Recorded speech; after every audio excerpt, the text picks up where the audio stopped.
Good morning, traders and investors. You remember that ridiculous rally last week that took us up because we thought Jerome Powell was getting dovish? Well, we've given that all back and then some. We're actually 30 handles below that rocket point, where it was 39.50. China up, China down, taking us down here today. A lot of downgrades. We got some earnings to cover. We got Ryan Craver coming on to talk about the retail sector, which we all are very curious about. And REITs. What's going on with Blackstone? Is this something we need to discuss? Let's start this day out. Pre-market prep, Mitch. Let's get it going.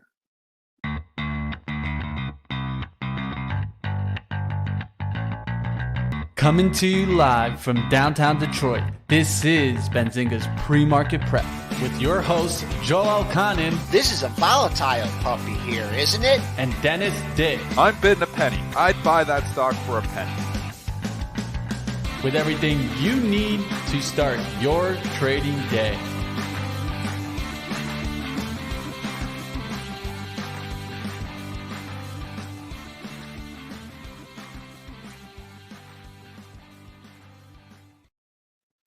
Good morning, traders and investors. I wish I could say it was a good morning for the S&P 500 stock index futures, but it's not.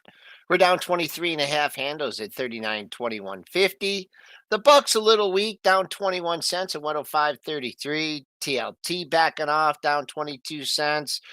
Crude hanging out in the mid 70 handle. That's kind of strange, up 17 cents at 74.43. Gold represented by the GLD, that's up 450 at 1786.80. Silver, that's up 19 and a half cents at 22.53. And on the day of the Benzinga crypto conference, the futures are down $240 at 16,705. Let's bring in Dennis, who has to go to the dentist, and Money Mitch, guys. Let's get the show on the road. Yeah, looking forward to the 11 o'clock root canal here today. So that'll be It's exciting. just the routine root canal, you know. That'll be exciting. Your every I'm day. looking very much forward to it. That's called the good morning. Are you going to get the gas, or are you going to get the I'm going number? to give you the needle. The laughing gas. Come Pretty sure on. it's You got to needle. take the laughing gas. There's no laughing matter here. I had one about 10 years ago, so I'm having my second one. So that's awesome. So it'll be a fun day. We'll look forward to that. That's bullish on the Santa Claus rally with the teeth there. Yeah, there you go. There you All go. right. What are you going to do? Got to get the So teeth what fixed up. happened Still fighting the long yesterday? COVID on top of it all. So that's why I'm nasally and feeling congested still. It's been a 3-month COVID cough, cold. Yeah, awesome. You're at such a psychological lift to this show, Dennis. An enthusiasm unknown to mankind. Wrong. Well, I'm Dennis, bullish. I got up at 5 o'clock, took Perry out, went swimming, made some breakfast. So at least one of us is having a good day. All right, we got hit yesterday. Really no specific news, right? Except just there's no buyers up here. They're not buying the dip here. We came from a No, they haven't been. elevated level, right? There were clear sellers out there, and we were looking at 4,100. We're like, well, yeah, let's go. Let's find some buyers. But no, it's still, like I said earlier in the week, it's hard to find support. What we're going to be looking at today is the low from yesterday, which has not been breached yet. Low from yesterday, 12 and a half. 14. But you know what? Let's start with this REIT thing, Dennis, because I've seen it a lot on CNBC. They got more crypto than this, but looking under the hood of the market, I mean, I don't personally, full disclosure, I don't have any REITs, but wouldn't you be kind of nervous Yeah. if you had some REITs? I mean, Yeah, I this is would. black swan. I mean, this, and they're saying this is normal course. When they get too many redemptions in a quarter, they got to push them to the next quarter. But I mean, there's been a couple of them already. And it just gives me the impression like it's never, ever a good thing when you don't allow people to get their money back right away. It's a really, and it's not something they can say this is normal course when we get too many redemptions. I've never heard of them doing it. So it would scare the living daylights out of me if I was in any of these things. And yes, I would be very ticked off if I wasn't getting my money. But if I was in similar products, other REITs, I'd be selling too. So, I mean, one thing, there's a couple considerations. I'm just saying, some of these REITs have rallied pretty substantially from the lows. Some of these REITs have not that great of dividends when you can start comparing them to what the risk-free rate is here now. You can look at the IYR. That's a Not good saying point. it's going to go contagion into every REIT, but I'm saying 3.25% dividend. We're hearing about redemptions in some of these products not happening. I mean, obviously we're pushing it a little bit farther, but Craver did a whole piece on how this is no big deal. That scares me more. So I don't think you're going to have, a major issue here, but I don't know if the risk reward really That's a justifies good point. being in these things right now. VNQs come off the low 75 to 85. They're the same products, and you can go into individuals. There's like 1,000 REITs out there, so most of them are going to be fine. But they start getting a bad taste. I think the risk reward just isn't there. I don't like them just because the dividend, when you compare them to where the risk free rate is here now with interest rates going up, isn't that great. The dividend yield on these things. So I didn't like them before. Now you see stuff like this. I'm like, nah, I wouldn't be selling. I wouldn't be buying any of these things. And if I owned them, I'd probably be selling them. Yeah, I it's know kind it's going to piss a lot of people off because a lot of people are loaded up with REITs, but 4.5%, 4.6%. Yeah, where's the risk? Where's your risk on these On things? the IYR for a 3.25% dividend. And, real estate, do you really think real estate is going to kill it here next year? Is this like the thing to be in, Money Mitch? Like, you think housing prices, and not that these are houses, a lot of it's commercial. Some of these are housing products, but most of them are commercial products. But do you really think real estate is the thing to be in right now when we just jacked interest rates as much as we have? I think if I go to an economics textbook, it would say do not be in real estate when you're seeing interest rates rise substantially. Yeah, So and we've talked about how the interest rates don't seem to be pivoting anytime soon, and that's even they're longer not gonna. effect for the real estate, right? If they're not going to pivot soon, and then the real estate sector lags, a lot of this kind of from, of course, the money supply coming down. There's a long outlook for real estate to the downside. The only thing that's keeping it up is the low supply. That's the only thing that's keeping it up. If there was, for any reason, high supply out there, it would have been probably another 2008 in my eyes, if there was high supply, but there isn't. And so that's the only thing that might keep some prices higher and keep it kind of resistance to the change in price, but it's going to come down some. Now, the REITs haven't come down much. No, and I think that they haven't that's come down another at thing. all. Yeah, I mean, we can take a look at Toll Brothers as they reported today. Also, Well, Before you do that, Toll's a home builder, so Yeah, nothing to do with REITs. yeah. What I wanted to say is, just do the math with. I would look at office REITs is what I would be I don't like concerned those either. about. Yeah. Because there is, and I can't believe anybody would be, like I still see some office buildings going up around here. I did see Ford unloaded a bunch of their stuff in Dearborn. They got rid of it. Is there going to be an increase in demand for office space? I don't think so. I think we got plenty of it. So that's, I think the apartment REITs, people still need places to live. Of course, prices are going up. But the office REITs is where I think I'd be a little bit nervous. Who's gonna, want bigger space? They're gonna want smaller space and lower prices. So we'll see how that whole scenario plays Yeah, out. I'm running through some names here so you guys can see the higher cap ones in those REITs for the office, right? You got DLR, ARE, BXP, Boston Properties. There's so many. And all of these things, now Boston Properties, certain ones are getting the beats and certain ones aren't. And obviously they're all different. So, good points to the chat. You have different types of REITs for different things. So research what your REIT is in. Mm-hmm. Then commercial real estate, I wouldn't want to own it. The cell towers, we know there's a few of those. Obviously, there's the cell towers. You can own them directly if you want through like American Tower. But again, all of these products, all of these things, all of them do not like higher interest rates. This higher interest rates that we've been, and people saying, well, look, they've raised interest rates from 1% to 4.5% here in the last 6 months. And you've been calling recession on this show. And we haven't seen one thing for the consumer to get broken. But what Powell has said is he's not going to stop until we see inflation come in. The only way to get inflation is to break the consumer. I think eventually it all comes to roost. It's just delayed. So everybody who says soft landing, I think, are idiots. Honestly, I think that's my opinion. I'm not saying you're personally an idiot. I'm saying if you think it, I think you're an idiot. I don't know for sure. I don't have my idiot crystal ball, but I think you're an idiot if you're saying soft landing. I do not think there's going to be a soft landing. It's why I still stay heavily in cash in my long-term portfolio. I thought they might come by this dip the last couple of days. They're not coming. No. Maybe they're going to come. Maybe the dip buyers are lurking. I thought they've been lurking. I thought we might have this run to 420 from a trading perspective. It looked like the bulls were in control. The bulls are losing control here. So, from a trading perspective, you got to be lightening up on the loser trades. So, and I mean, people are asking me about para. We can go on the thing. Yes, I was long para. This is what happens. You're long a stock. It's looking pretty good technically.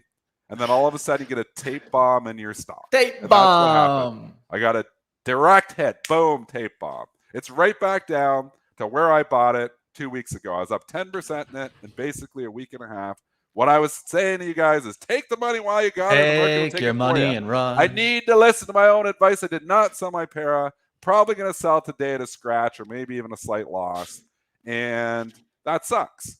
That's the type of market we're in, though. You stick around too long, you end up losing money, it seems like, on the long side. Stick around too long, those shorts, you end up getting your money back or making money. So as much as I'd like to get, say, yeah, let's go buy a bunch of these REITs that are beat up like Blackstone. Oh, wow, man, BX, look how cheap this thing is. Yeah, you know what? But they just stopped redemptions in one of their products. That pisses a lot of people off. And that monthly chart don't look good either.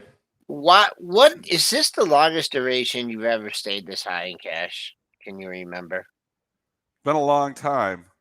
2008? Now again, there's been moments. We were, we were all cash. Oh yeah, the COVID thing. COVID. Me and you, and we had puts. We were all like full bearish, but that was an easy call. People who were saying, it was an easy call. Back in January and February, we were early, but you could see the pandemic coming a mile away. It was like a freight train coming across. You just had to know. It wasn't like, oh my goodness, what is this? We talked about it on the show for 2 months before it happened. That was an easy call. This is not so easy call because stocks have been beat up. Stocks are cheaper than they were relative to themselves. Maybe there's the potential that I'm the idiot and there is going to be a soft landing. If there's a soft landing, I am an idiot. If there's a soft landing. I don't see how. I can't figure out the math because I don't think inflation just magically disappears without going into a recession. But, I'm not an economist. I'm a stock trader. So, maybe I'm wrong. Maybe there's a magic formula, whatever it is, magic beans that, all of a sudden inflation just disappears, gone, and, corporate profits don't go down and the consumer keeps spending like crazy and we buy new cars and we don't care. Maybe that magic formula exists, but I don't know of it. And that's why I still have to stay heavily cash in my long-term portfolio. I'm almost 50% cash, Joel, in the long-term portfolio. I just want to have some tape crappy ones like para, which obviously I thought value stock. Well, value stock's value for a reason. It's crappy and, obviously going to get hit by and impacted by a recession here too. So there you go. Just for this Blackstone Inc., I just, I'm looking at the monthly here and boy, oh boy, losing this 80. I mean, this thing, it came down and touched 80 in October. I wouldn't even think about this. Well, I'm not thinking about it on the long side, but you got to establish a strong bid above 80, and I don't think that's going to be happening anytime soon. The next monthly low comes in at 74.29. If you're looking to bring this in, this is a little bit of a thinner stock too. So just look at it's fairly well traded. But Joel, they just stopped redemptions on like at least one of their products. I don't know how many other products here, but that's like spooked some people. Spooks people when you don't allow people to get their money back and they're asking for their money back. People are spooked and people are upset, and other investors say no, thank you, because you might do that on the next product. That's the worry out there. Maybe this is normal course, like Kramer says. Maybe this is just, they're just pushing it to next quarter. You get your money back next quarter. Don't worry. We don't have the money for you right now, but we'll have it next quarter. This is what Cramer was saying last night on Mad Money. I wouldn't say that. I've made, I I don't wouldn't know. say that either. I don't know if that makes it more comforting that Cramer's saying, don't worry, you'll have your money next quarter. But I'll tell you, this stock chart is telling me that Cramer is wrong and people are nervous. Maybe that whole piece was just to make people not as nervous. Maybe Blackstone is going to be, everything's going to be okay. You're going to get your money from those products next quarter. Or maybe we go into a recession and it gets a little bit worse. Either way, I'm not buying Blackstone. Yeah, it's nice to have a 6.35% dividend. Yeah, it's nice to say everything is just normal course. But for me, no. 6.35% dividend. I just tied money up in Canada, GIC, 5.1%, risk-free. People say it's not risk-free. The Bank of Canada can go under. Never done it before in 130 years or whatever it's been. But I suppose it can happen. But I'll tell you, if the Bank of Canada, all of a sudden, if the Bank of Canada just stops paying their bills, we're in a world of hurt and the stock market is not where it is anymore. If the Bank of Canada goes under and cannot pay their bills, the stock market's down 80% from where it currently is. So either way, Blackstone, and you can compare apples to apples. You're buying Blackstone, 6.35% dividend, Bank of Canada, 5.1, US, you can get 4.4, 4.5 in risk-free products. They'll say the coiners will say they're not risk-free and they're going to default on their debts. Maybe again that happens, but I'm telling you, if the U.S. government and the Bank of Canada start defaulting on their debts, we got a whole lot of other problems happening here. So I would say I'm safer in the Bank of Canada than I am in Blackstone.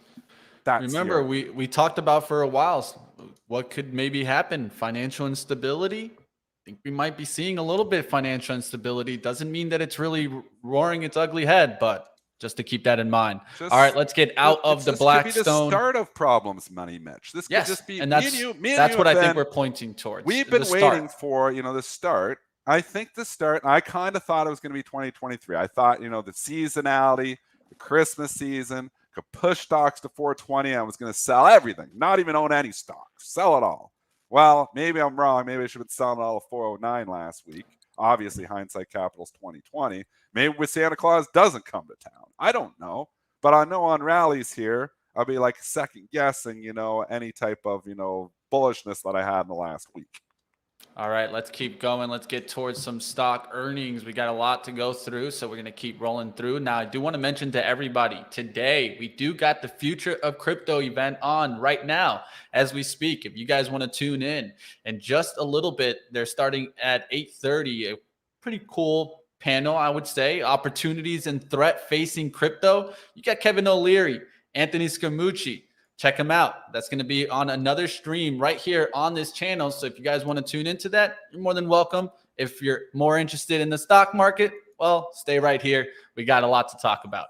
All right, let's get towards the earning stocks. First one I want to get towards, and of course, you guys can also chime in the chat with what you guys want to see. Let's go to Play, as this was the first one that I was catching today. I was going to take a look to see what would happen on a stock like this. Nobody's playing, at least that's what it seems like. Dave & Buster's EPS here at 4 cents. Let me go ahead and get towards the multi-charts here. 4 cents in line. Sales of 481.21 million, beat the 473.62 million estimate. They did raise their fiscal 23 year adjusted EPS guidance. Now, where things got a little bit in the guidance that didn't look great here was the raise organic net sales growth guidance from 4 to 6% now to 7 to 9%. So they do see that growing, but comparable stores are sales decreased 2.4% versus the comparable period in 2021. So what I think it is that there was a lot of pent up demand of going out. And I think that pent up demand is starting to die out. I think so too. Everybody was excited to go out. Now people are looking and saying, well, you know what? I'll save as much money as I did 6 months ago. Maybe I'm going to eat out a little bit less. Maybe I'm going to do a few little things less. Again, the path, which we have outlined on this show for the past 6 months. You first use up your cash reserves. When you start getting when interest rates start going up, what happens? You first use up your cash reserves, then you jack up your credit card debt. Then you stop going out as much. You stop, just doing as many things. Maybe we're entering step 3. Long ways to a recession, long ways to get there to really kill consumer demand, but this is the start of it. The credit card debt, when you're just just bringing down your cash reserves, that does nothing to kill demand. When you're bringing up your credit card debt, that does nothing to kill demand. They're still spending like they were because they have. Now all of a sudden it's like, well, we're maxing out our credit cards. Well, you know what? Maybe we just won't go out for dinner tonight. I mean, that's where we go the next step. We outline the steps to a recession. Not instant. Oh, they raised rates. We are in a recession. Not the case. Play is proof that, hey, maybe we're entering the next step. Recession's still coming, folks. Man, this is wild. They dropped it, they popped, and they dropped. We're down in the red here. I just look at longer term. You had great resistance at 40. That doesn't do you any good. And there's just like $30. I mean, that's on the monthlies. I don't know if we're going to get that low today. I think it would be looking the first daily low to contend with. Right now, as we speak, throwing out the pre-market levels, I'd be hawking 33.21. Actually, a pair of lows at 33.21, 33.68. Let's call it 33.50 on the downside if you're looking for more. Coming back on the upside for the adult Chuck E. Cheese.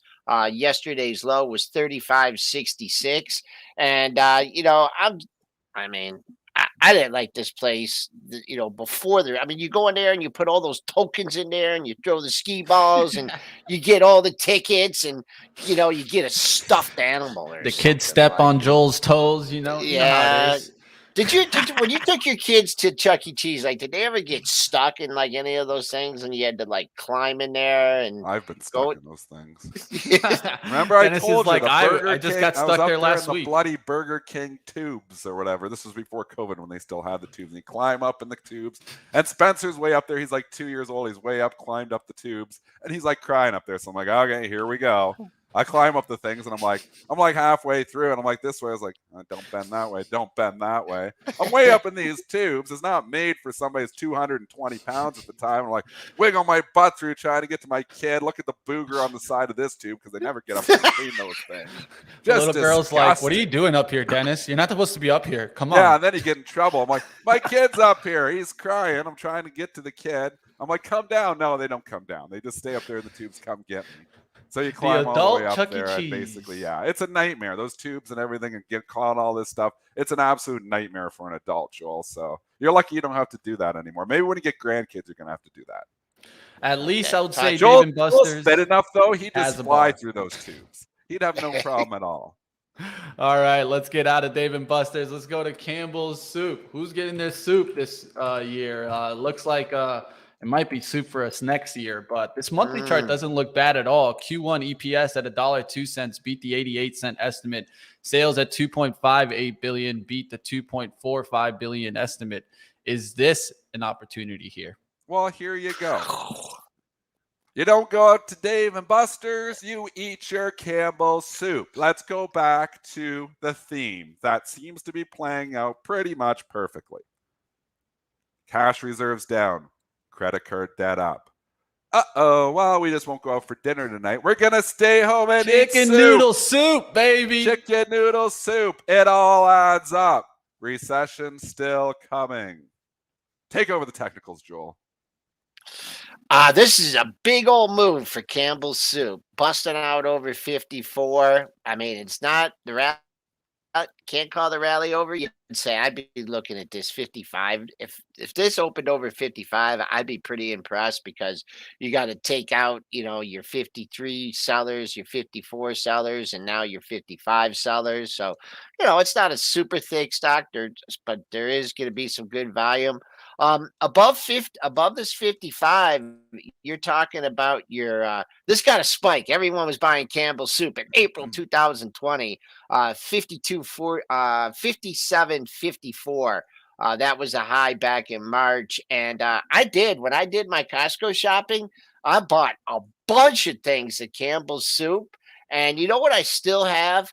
I bought 2, I don't know, maybe 10-pound bags of rice because I figured, you could always have the rice. We went through the first bag and we're halfway through the second bag. And the only reason is because we have to feed our dog that a lot. But yeah, let's get through 55. Let's hold a 55 bid. Let's 57 and at 54 if you want to hold out. But Dennis, this is a big move in the pre-market for Campbell's Soup. Yeah, Joel pointing out that monthly level. I like it. Let's go towards next stock. Ollie's Bargain Outlet. I don't think they got the memo there that things are cheaper right now, but let's go to Ollie here. Ollie's Bargain Outlet definitely getting hit in the pre-market. Q3 EPS at 37 cents, missing the 41-cent estimate. Sales at 418.1 million, missed the 429.1 million estimate. They see fiscal year 22 EPS at $1.57 to $1.62. Sales at 1.817 billion and to a high end of 1.827 billion. Ollie not getting the love that I thought they would maybe get. Would you want to be long this going into this report after what's happened to Costco over the last few days? Holy, do you see what's happened to Costco? This is impressive.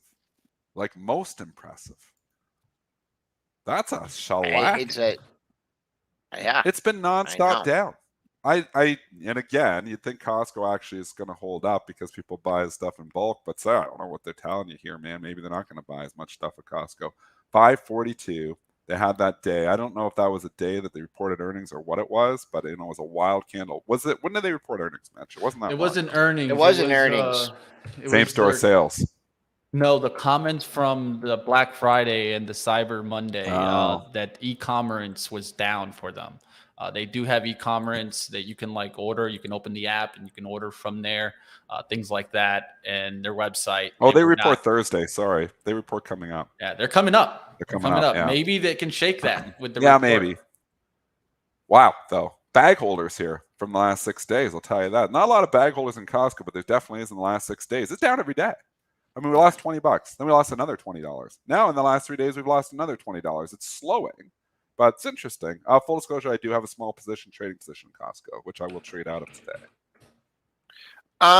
Boy, oh boy, there is not a lot of good support in here. Oh no, let me take that back. There's a pair of lows in the lower 51 handle. Didn't quite get there yet. Looks like you got a little buyer in this area, just trying to provide a little bit of support. But you take out that pre-market low, I'll call it 51.35. That was a pair of lows back in mid-November.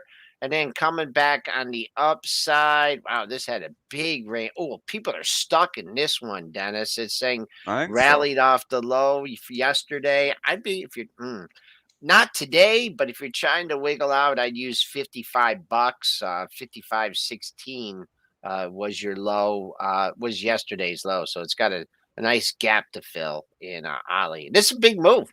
This is probably, I bet you the straddle riders on this one are getting kicked a little bit because this is a big move for Ollie. I've never been in one of those stores. You been in an Ollie's? No, I don't think they have. I think I have once this year.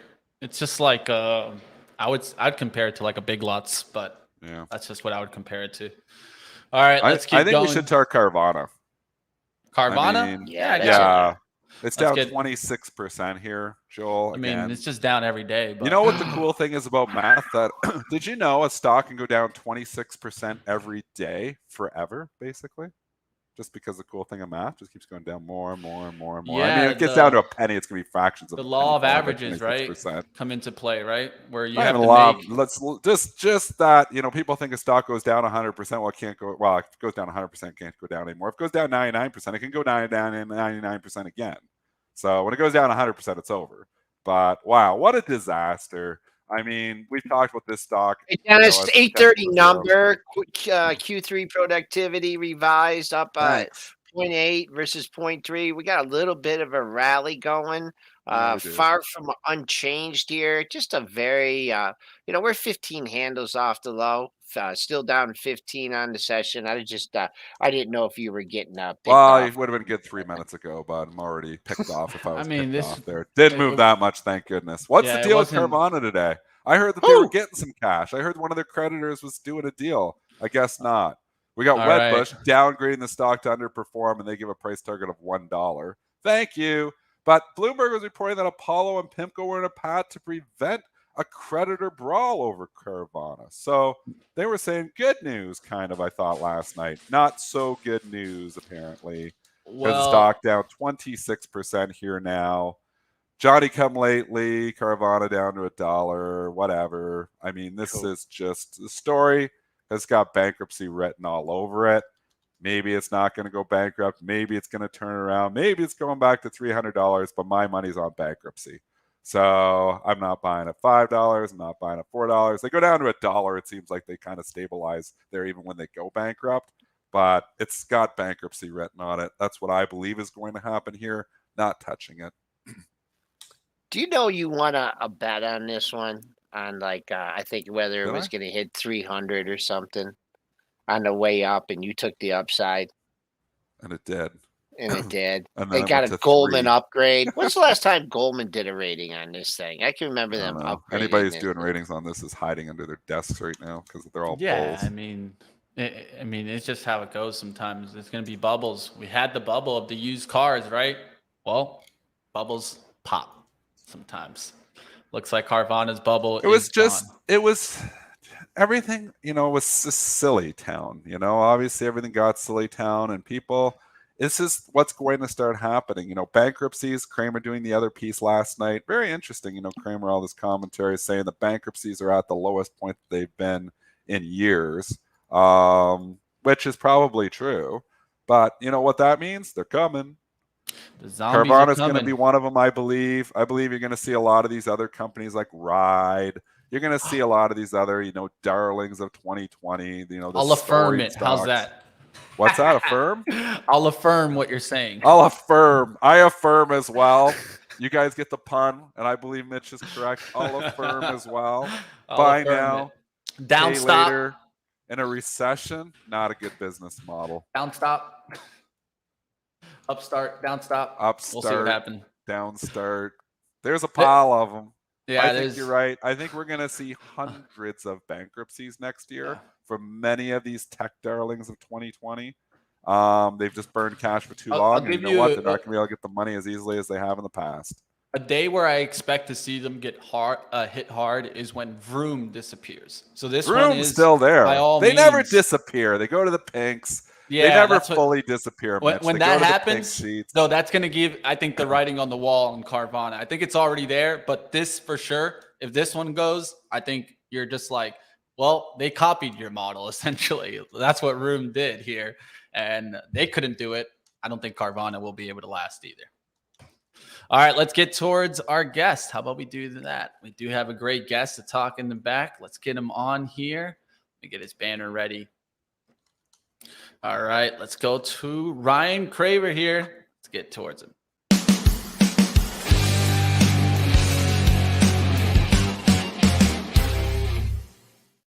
All right, Ryan Craver, retail expert, founder of Commerce Canal. How we doing? Doing well. How you guys doing? We're doing okay here. I always like to talk to you around the holidays and retail season. First of all, just tell I know what your company does, but tell the audience what your company does, and then we can appreciate, but they can appreciate your input even more. Awesome. Well, thanks for having me. Long time no chat. So what we do is we go to brands, major brands across the country and globally, and we help them set up their businesses on Amazon, on Target, on Walmart. So all those various products that you guys are buying on those sites, we're setting them up for them and then setting up the marketing. One of the ways I like to describe it is say when you go and look at a t-shirt and it follows you across the internet, that's the type of marketing that we're setting up for you until you buy it. So we have a good. I don't need any new shoes, okay? Yeah. I have all the shoes I need, all right? Don't give me any more shoes. But okay, segue into that. The big concern here with is the advertising dollars. If these companies are cutting costs, I mean, are they trying to spend more money to bring in the consumer, or are they cutting back? So the big problem we've got in retail right now is we have way too much inventory, right? As the supply chain has caught up post-pandemic, we have way too much inventory. So everything's selling at a pretty significant discount. And a lot of the major brands believe that because everything's selling at such a discount, they don't need to overmarket on it. So you're right. They are pulling back on how much they're spending because they do want to drive some profitability this year. I think if you look at the places in which people typically spend the money, so the Googles and the Metas, the Pinterests, certain ones are doing a little bit better than others. Google, we have definitely seen our clients pull back pretty considerably. Twitter, for those who have remained on Twitter, we have seen them increase it, mainly because as more people have left Twitter, advertisers specifically, we've seen the costs go down a little bit. So they've decided, hey, let's put a little bit more money there. And then Meta with Facebook, Instagram, etc. Believe it or not, we've seen some of the major advertisers increase their dollars spent there. And some of it's going off public onto places like TikTok and other spots. I think you're probably going to say, well, what do you think about Meta? Believe it or not, I actually think it's a compelling buy. I think that I think Zuck is doing a little bit of a head fake with this build out of the metaverse. I think what he's really doing is trying to play catch up with TikTok. If you think about Facebook, they've gone through a major change historically when they went from desktop to mobile. I think they're doing the exact same thing by going from a river that's based on ads and content based upon who you know to a more TikTok-like version with stories. So if you see stories and reels, you're now seeing some compelling data from them. I think they are starting to provide a much better place for advertisers to spend their money versus where they were a year ago when Apple released all their privacy controls. So believe it or not, and I'm talking my own book right now, I've been buying Facebook/Meta. I think that this is a compelling buy where it's at today, and I think he's gonna figure it out. I think there's value here, Ryan, for your thesis to eventually play out. I mean, there's enough value here and enough cash that he's got time. You think about all the storied stocks of 2020. Some of their thesis, some of their that may have played out, but they ran out of cash. A lot of these companies ran out of cash. He's not going to run out of cash, not anytime soon. So that's the good thing. So I think you do have the time for his thesis to play out. Do I want to wait around for 2030 for the metaverse to be the place to be? I don't know if I want to do that or not, but I see your point, and I can see the value thesis here as well. And I'm a value guy myself, so I can see it. The question is, when can he turn this thing into this metaverse powerhouse before 2030? I don't think that really matters. So I know that sounds bizarre, but who cares about the metaverse? His real value in extracting more dollars from the brands that we sell for and everyone else is if he flips the majority of the ads he's pushing into the TikTok-like experience. I think he can do that. I think he has the largest global audience of anyone of any other app, and he has the ability to monetize it differently. Remember, he had this exact same problem when he went from desktop to mobile, and he had this exact same problem with the river to stories when Snapchat capitulated and all that other stuff. So I think he can probably do it. And I think if metaverse gets figured out, you're right, whether it's going to be tomorrow or in a decade from now, I think that's icing on the cake. I would come in here and say that isn't there a bigger problem to play here? Isn't this more to do with data sharing and the issues that are coming up with that's why the issue has come about in Facebook, not necessarily TikTok?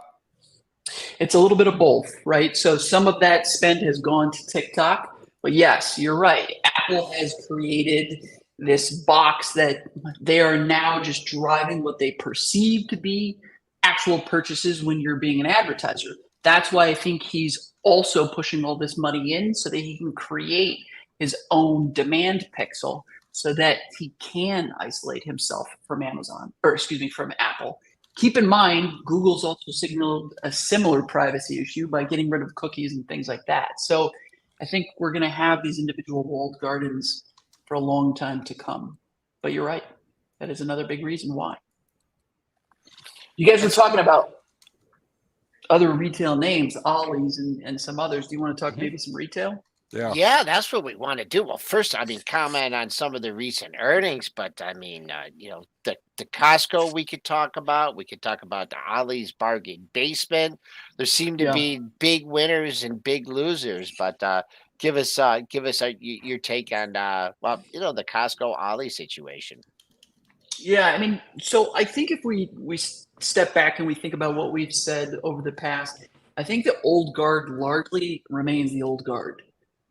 Costco, top tier performer. Amazon continues to be the place in which people are shopping.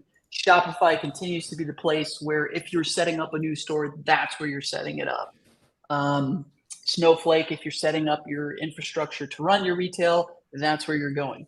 So all those names remain the same. I think the charts look pretty horrendous, though.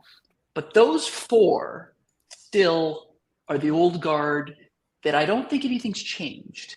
Nothing's changed in what retailers are doing. Nothing's changed in those that are setting up e-commerce businesses. So I'm still a big fan of each of those. Costco specifically, I think it's a gift. I think this is the best performer that exists in retail that we've largely ever seen. Now, I know we'll probably talk a little bit about the credit card debt up, small business hiring down, the amount of savings down. But I think if you're going to be in retail, this still remains the top name for in-store shopping. Their e-commerce still a little bit weak, but at least they're offering it now. And then on the e-commerce side, I think it's Amazon. I think the Wayfarers, the eBays, the Etsy's, all those guys, they still have not truly picked up what they need in terms of business and figured it out. And traditional retail, like the Burlingtons and the Kohl's and the Macy's, it's still a struggle. I think we've seen a little bit of a relief rally in traditional retail, but it's not names I would put my money in right now, given what we see coming on the horizon. Interesting. What about this rally in Walmart? Is this sustainable? Walmart surprised everyone. What they did is they controlled their POs quite well. So they saw in the middle of the summer that they had way too much inventory, and they just started canceling POs. Fantastic job. They've just pushed all that inventory back down the supply chain. Target, terrible job. Exact opposite. So I think if you want to play in the Home Depot, Lowe's, Target, Walmart world, Walmart's probably the best to have updated their supply chain. Now, that customer is probably going to be the most affected in terms of spend. Target's customer is a little bit stronger, but I still think Walmart's the better performer. Moving on down the line, you still Target. They're still having troubles, so you favorite Walmart over Target. Let's talk about the holiday season. Big winners, big losers. Are people with inflation, higher prices, not getting as much for their money? What's the hot toy going to be? Give us an outlook for the upcoming holiday season. Holiday season, I think, is going to be better than anticipated. I think leading into Cyber 5, Turkey 5, whatever you want to call it, that group of Black Friday, Cyber Monday, it was a lot better than I think a lot of people anticipated. However, it was only up single digits year over year. So I do think the holiday season is going to be better than we anticipate. I think the inflation number is going to be offset by all this inventory being at a much lower price. So I think Q4 is going to be okay. Q1, Q2, that's where we start to see the issues with the credit card debt, lower savings rates, etc. I think that one's a little bit murkier. Winners this holiday season. Yeah. Amazon still continues to take all the traffic. They also have the ability to drive higher services sales. So keep in mind, more stuff is sold on Amazon today than via sellers like ourselves than they sell themselves. So I think they're going to definitely drive some profitability and pull there. Yeah, that's definitely why I think Dennis and I have talked about Shopify also. But one that's been doing really great as of late from their earnings is Best Buy. What do you think about here? Because this is not an area that I would have been like, yeah, people are going out and buying a whole bunch of electronics. Yeah. But it seems like it's getting in the lift here. What do you think about the stock, Ryan? I actually like it here. I think it has done a good job of controlling inventories, mainly because they do a lot of drop ship business. So they never, for their e-commerce stuff, they ship it directly sometimes from the vendors. I think that, it's hit that point of about 85-ish. So it's kind of like receded from there. So it might be weak in the short term, but I think for Q4, I think they're positioned well. I mean, Ryan, let's just take this into 2023 because we can say, it's going to be a good holiday season. Maybe we want to be in some of these stocks for the next month. But I've been laying out this scenario here for quite a while that I think the consumer is going to have less cash in 2023. And retailers are going to take the brunt of that.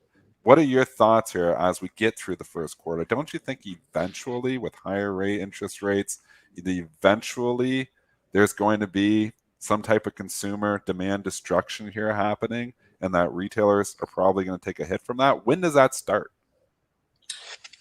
I think it starts probably in the February timeframe. Okay. I think we're going to round the corner in Q4. It's going to be better than anticipated. I think the start of January will be better than anticipated. You got all the gift card sales. You got all the returns and exchanges. I think that's going to be relatively strong. And then I think people are going to come down from their holiday high, and they're going to realize how much they truly spent in all their travel, services, restaurants, bars, services, etc. And they're going to start to pull back a bit. I have told all of our clients to expect low single to maybe low double digit increases year over year on Walmart.com, Amazon.com, all the .coms where historically we've told them 30 to 50% year over year. So I do think 2023 is going to be a little bit rougher. I think the wallet share for retail is going to decline.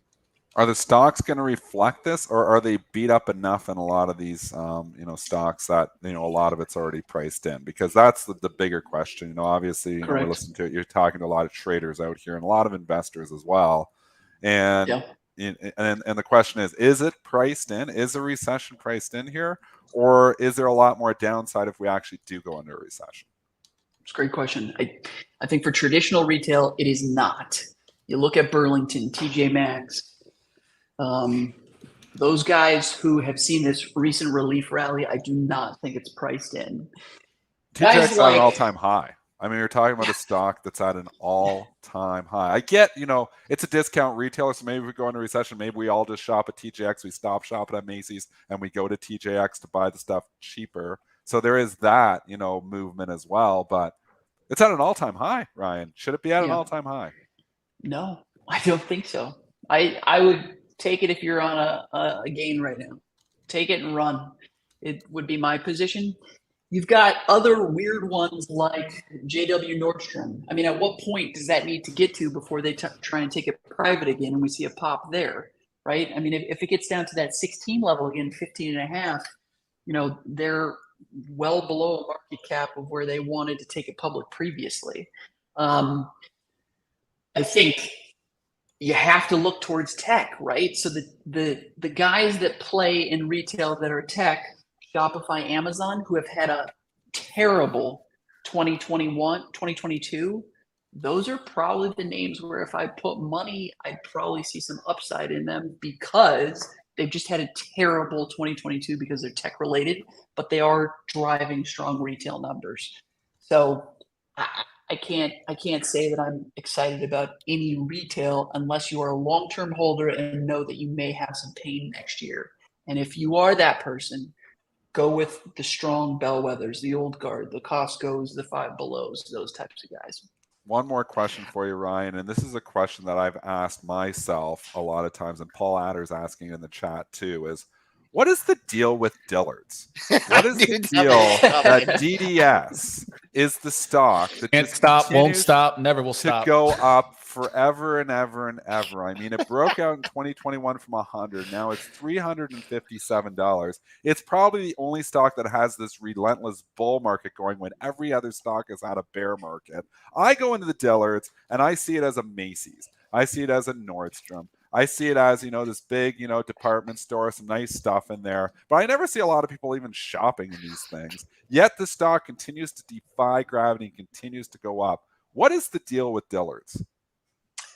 I don't understand. I mean, we've been talking for what, probably 5 years, and you guys always bring this one up. The best I can think of this one is they will continue to exploit the small little niche they're in. It's not like they're opening new stores. It's not like they're overpowering us with an e-commerce marketplace. They seem to be just one that steady as she goes, and she just continues to wean back on inventory, wean back on square footage, and they make profitable decisions. It's not like their comp sales are any stronger. They're just a small niche player in a crowded field. If you want to hold it and let it flow, go for a while. I remember maybe about a year ago when we talked about this one, I tried to liken it to something like an Altria or an old-time Philip Morris, but it doesn't even pay a big dividend. It just continues to play along and step up. I don't understand the stock. They've obviously figured out some way to, I think every, department store should take the Dillard's model here because they're doing something right here, and they're making the money too. Unless they're cooking the books, they're putting out the numbers to justify it too. I can't figure it out, but it's impressive. This stock is up. We're talking about stock up 250% in the same time period that most stocks are down. So it's been an impressive move for Dillard's. It is impressive. Kudos to them. No new stores. Just pulling back on the Maybe that's what it is. Real estate they have. Maybe that's what the trick is not try to go for that huge expansion. Just keep making money the way you're doing it. And maybe that's the trick. I don't know. All right, Ryan, we'll definitely have to bring you back to see if we do get Santa's coming to town or not, right? We'll have to wait and see. Appreciate you, like always, coming on. Retail expert, founder of Conference Canal. Check him out, Ryan Craver. Appreciate you coming on. Thank you. We're climbing back back here. Thanks, Ryan. I can't figure out what is climbing back, though. I mean, I can go through, and we always like to look here. IWM is green. IWM is green. SPY is barely down. But if you look, here you go. Tesla down 2.4%. Apple down 1%.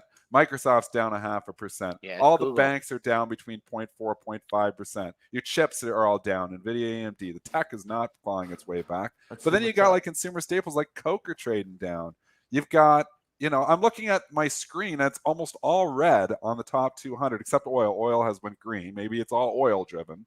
Some of the consumer staples are holding up, or more because obviously, or the food stocks, I should say, because of Campbell's soup. Yeah, because of Campbell's soup helping. But I'm like red everywhere on this screen. I'm just looking, and I'm seeing S&P go green, and I'm like, what? I'm like, I don't know. Sometimes, it just defies gravity, and then everything pulls up towards the S&P. Maybe all these stocks are going to pull up. But there's definitely a major disconnect here at 855 between the stocks and the futures. So we'll see what happens. Maybe, the stocks are all going to pull up and we're going to go green. Or maybe S&Ps are just a little bit too excited here this morning coming all the way back. Maybe it's a selling opportunity.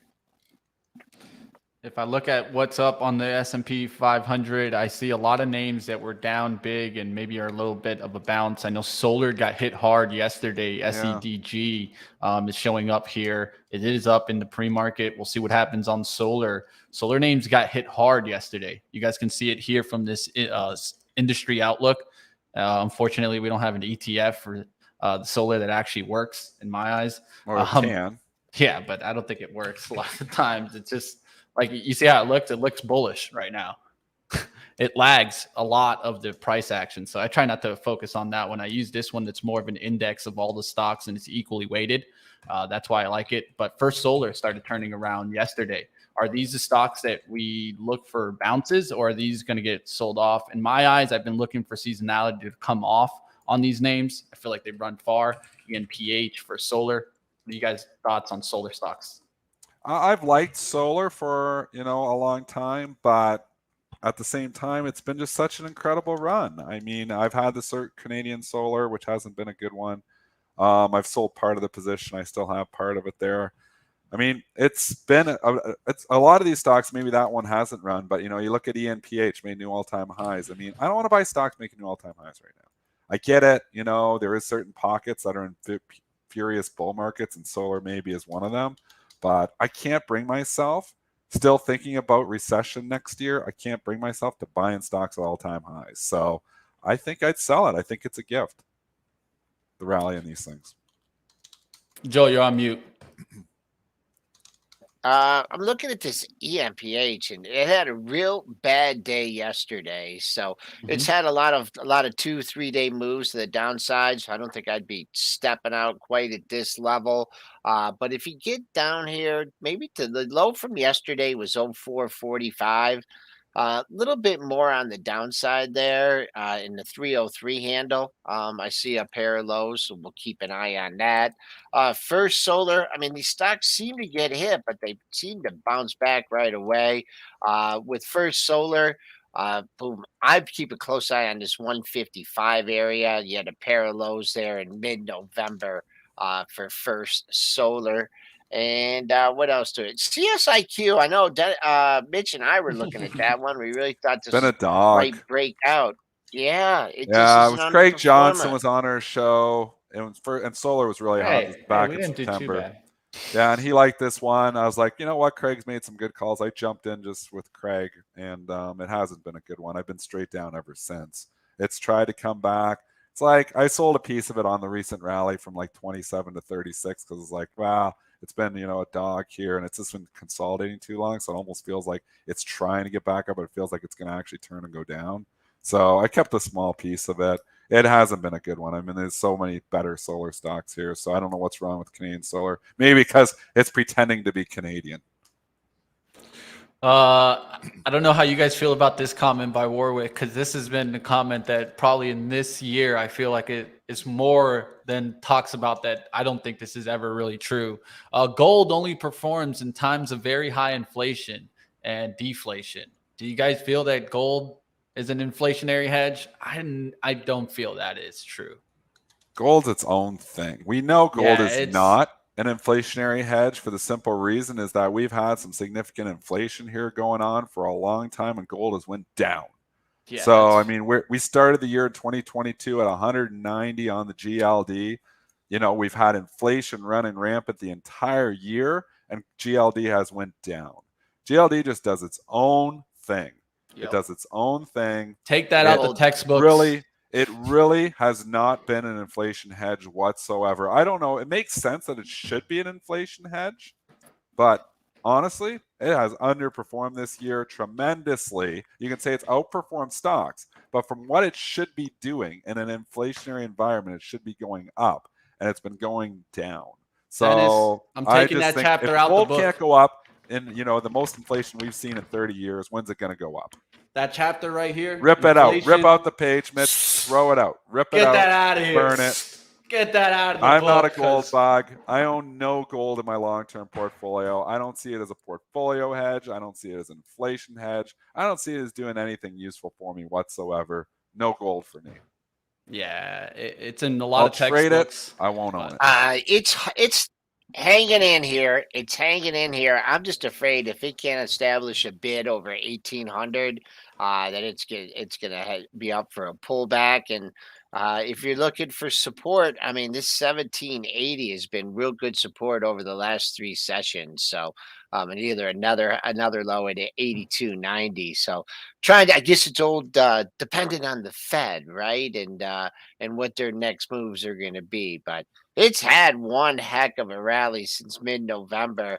I just want to see it. If you're looking for continuation on the upside, you got to make that 1800 support. And now the rally of the last couple days, it hasn't even been able to get up to 1800. All right, let's wrap it up here. It's 9:01. You guys can keep up, of course, with Joe Elconin on Pre-Market Prep Plus. You go to premarketprep.com and check out, of course. He has his own channel, if you didn't know, right? Pre-Market Prep. Do you got that channel? Guess what I'm Make sure talking you about subscribe. today on What do you got Wednesday for us, with Phil? Wedbush. Today on Wednesdays with Wedbush, believe it or not, we're going to be talking pot stocks. And, What? Stocks. I know they were yeah, coming back. Gerald Pasquarelli. He's a Wedbush analyst. I had him on a couple of weeks ago talking about beverages. And he had a really good outlook on that sector. I'm dropping Like the those link in there beverages. right now.